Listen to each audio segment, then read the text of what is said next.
현장 취재 파일.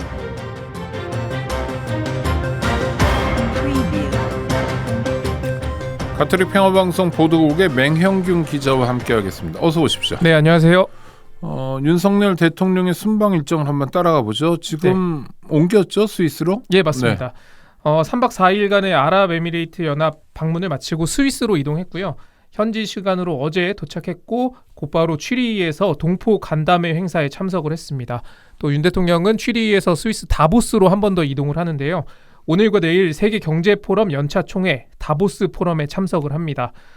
특히 윤 대통령은 다보스 포럼 특별 연설을 통해서 공급망 강화와 청정에너지 전환 그리고 디지털 질서 구현을 위한 연대의 길을 제시할 예정입니다.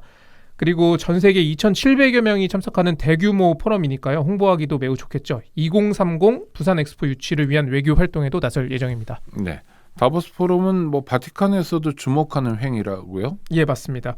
그러니까 이게 경제적인 이야기가 나오니까 왜 프란치스코 교황이 주목할까 이런 생각할 수도 있는데 교황은 다보스 포럼 클라우스 슈밥 회장에게 서한을 보내기도 했고요. 또 교황청 관계자 또는 교회 관계자가 참석한 적도 있습니다. 또 다보스 포럼에서 프란치스코 교황의 생태회칙 찬미받으소서가 논의된 적도 있습니다. 교황의 메시지는 한결같은데 기술의 진보 좋다, 경제 성장 좋다. 다만 이 기술의 진보와 경제의 성장을 위한 정책은 늘 인간 중심으로 이루어져야 한다는 점을 강조합니다. 그러니까 예컨대 코로나19 백신의 경우에 공평한 접근이 이루어지지 않았으니 이런 것들을 좀 논의해야 되지 않겠냐. 또는 기술의 발전이 일부 인간이 아닌 모든 인간에게 이롭게 적용돼야 한다. 그 방안을 좀 논의해달라. 이런 메시지들을 전하고 있습니다. 그러니까 다보스 포럼이 그동안 부자들 있는 사람들만의 놀이터다 이런 비판을 받기도 했어요. 맞습니다. 그래서 보리스 존슨 전 영국 총리 같은 경우에는 2019년 12월 취임 직후에 관료들에게 다보스 포럼에 가지 말아라 라는 지시를 내리기도 했어요. 그러니까 지금 브렉시트, 국민건강보험 등 국내 이슈에 집중하기도 시간이 모자라다. 당시에 억만장자들이 샴페인 마시는 곳이다 이런 발언이 또 화제가 되기도 했었죠. 그래서 이 스위스 다보스에는 좀 시위대가 항상 몰려드는데요. 올해 눈에 띄는 건 기후변화와 불평등 해소를 논의한다는 포럼에 전 세계에 영향력 있는 참석자들이 전용기를 이용해서 엄청난 탄소 배출을 한다. 이게 지난해 같은 경우에 6일 동안 전용기 1,040대가 이용됐다고 해요. 잠깐만요. 1,040대의 전용기가 스위스를 향해서 날아갔다는 맞습니다. 거예요? 어마어마하네요. 그래서 이 그린피스 같은 경우에는 기후변화 대응과 경제 불평등을 논의한다는 참석자들이 전용기로 탄소 배출을 일으키는 건 위선의 극치다 이런 비판을 내놓기도 합니다. 그러네요. 우리 윤석열 대통령 아랍에미레이트 연합 순방 성과는 어떻게 평가됩니까? 일단 대통령실은 3박 4일 동안 경제 활성화를 위한 숨가쁜 외교 행보를 벌였다라는 평가를 내놨고요. 이번 성과로 한 UAE 관계가 한층 더 돈독해졌다 이런 평가를 하기도 했습니다. 또 무엇보다 300억 달러의 UAE 투자 결정이 깊은 신뢰를 보여준다고도 했고요. 또 이런 투자 이행에 대한 내용을 담은 그 양해각서가 양 정상이 임석한 가운데 체결됐다는 점에도 의미를 부여했습니다. 그러니까 300억 달러면 우리나라 돈은 37조 원, 40조 원 가까운데 잘 되면 좋겠다라는 마음이 들면서도 이게 양해각서라는 게 이게 해두고만 안 해두고만이고 강제력도 없고요. 그래서 전문가들에게 좀 물어봤더니 그러니까 MOU라서 장담은 어렵다라는 평가를 내놓는 동시에 다만 UAE 같은 경우에는 탈석유 미래를 목표로 하고 있고 또 체결된 MOU들이 UAE가 지향하는 방향이기 때문에 실현 가능성이 좀 높다 이런 기대도 함께 내놨습니다. 근데 우리 정부가 양치기 소년이 되면 안 되니까 이를테면 보다 현실적인 그때는 300억 달러였는데 실제로 지나고 나니까 그건 아니었다라고 하는 건 특정 정부의 문제가 아니라 대한민국의 신뢰도 있어서 좀 챙겨봐야 될 것 같고 하여튼 아랍에미레이트 연합이 우리나라의 투자 결정을 받겠다 하겠다 이런 배경은 뭐라고 봐야 되나요? 그러니까 UAE는 자국이 이제 꿈꾸는 미래에 대해서 자국의 기술 수준으로 달성하기에는 좀 어렵다 이런 판단을 하고 있다고 해요. 그래서 그런데 이 자국의 미래를 다른 나라의 기술에만 의존할 수도 없는 노릇이기 때문에 결국 기술 이전이 핵심이다. 이런 얘기들을 하는데 자체 기술 개발이 쉽지 않으니까 기술 이전을 통해서 자국의 기술력을 좀 높이고 산업의 다각화를 이루려고 하는 건데 예컨대 문재인 정부 때 천궁2라는 무기 체계를 수출을 했는데 그때 이제 UAE가 기술 이전을 요구하기도 했었거든요. 그러니까 박현도 교수 같은 경우에는 UAE가 한국을 가장 좋은 파트너로 보는 것도 우리가 기술 이전 약속을 잘 지키기 때문이다. 이런 설명을 박현도 했습니다. 교수는 화요 일의 고정 코너 평화공감에 자주 나오시는 서강대 교수를 말씀하시는 거죠. 중동 전문가입니다. 네네. 네. 자 그러면 신뢰라는 게 하루아침에 쌓을 수는 없는 거고 계속 맞습니다.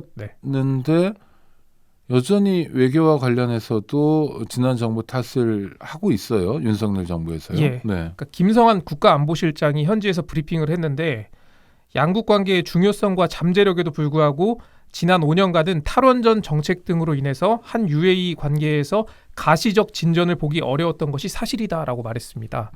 그러니까 이 부분은 UAE가 어떤 입장을 밝혀야지만 확인할 수 있겠지만 당장은 좀 진위를 확인하기는 좀 어렵고요. 왜냐하면 문재인 정부도 UAE 관계에 대해서 공을 상당히 많이 들였었거든요. 오히려 뭐 국내에서는 탈원전을 외쳤지만 바라카 원전 협력은 UAE 협력의 출발이 된 아주 좋은 사업이다라는 얘기를 공개적으로 하기도 했었고요. 또 게다가 원전 협력은 지난 정부 때도 그렇고 이번 정부도 여전히 진행 중입니다. 그래서 이런 외교의 연속성을 인정하지 않고 좀 현 정부의 성과만을 좀 부각시키기 위한 발언이 아니었나라는 해석도 나옵니다. 지난 정부를 깎아내려야만 우리가 올라간다라는 태도는 조금 고민이 필요한 태도인 것 같고요. 그렇죠. 특히 외교 무대에서 말이죠. 이어달리기 생각해보고 싶은데 그런데도 불구하고 이번 UAE 순방에서 가장 큰 쟁점이 됐던 건 뭐 이란, 북한, 적에 맞습니다. 대한 대통령의 발언이었는데요. 그러니까 이 발언에 대해서 가장 당황한 쪽은 어디일까라는 질문을 좀 전문가들에게 던져봤어요. 나라요? 이 논란에 대해서. 대한민국 아닙니까?